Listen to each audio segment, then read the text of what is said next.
Saya membaca berita ini, saya merasa miris melihat kinerja atau perilaku jaksa Gunung Sitoli, Sumatera Utara.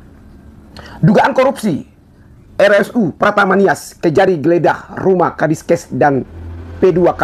Kejaksaan Negeri Kejari Gunung Sitoli, Sumatera Utara melakukan penggeledahan di rumah pribadi Kepala Dinas Kesehatan Rahmani Sandroto SKM pada Kamis 19/02/2026 malam. Penggeledahan berikut dilakukan di rumah pejabat pembuat komitmen P2K Juang Sebuah pada Jumat 22/2006 pagi.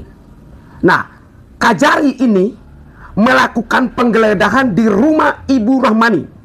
Nah, saya mendapatkan kabar, informasi yang menurut saya cukup miris adalah penetapan tersangka, ya, ditetapkan dulu baru dicari alat bukti. Jadi cara kerja lama yang digunakan oleh Kajari Gunung Sitoli ini menurut saya cacat formil, keliru dan ketidakadilan bagi ibu ini. Di mana tetapkan dulu tersangka baru cari alat bukti.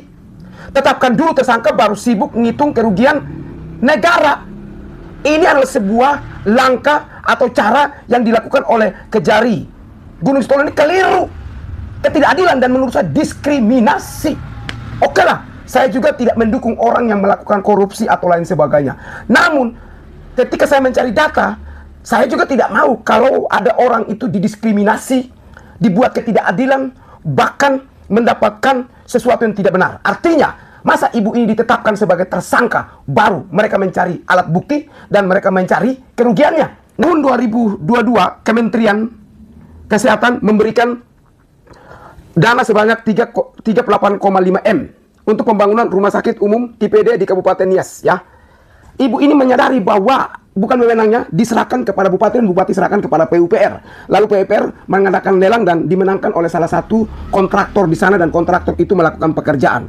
Nah, dalam perjalanannya kontrak 12 Juni sampai 12 Desember 2022 tidak selesai karena adendum sebanyak 4 kali mengenai tambah kurang penyesuaian volume. Menurut informasi, di daerah itu Sabtu dan Jumat itu tidak kerja karena kearifan lokal, sehingga mereka libur.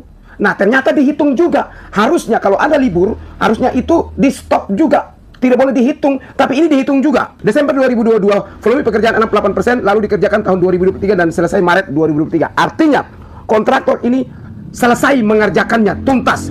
WHO dan FAO menyerahkan setelah masa pemeliharaan September 2003. Artinya, setelah selesai, bulan Maret mereka melakukan penyerahan dan setelah itu ada perawatan.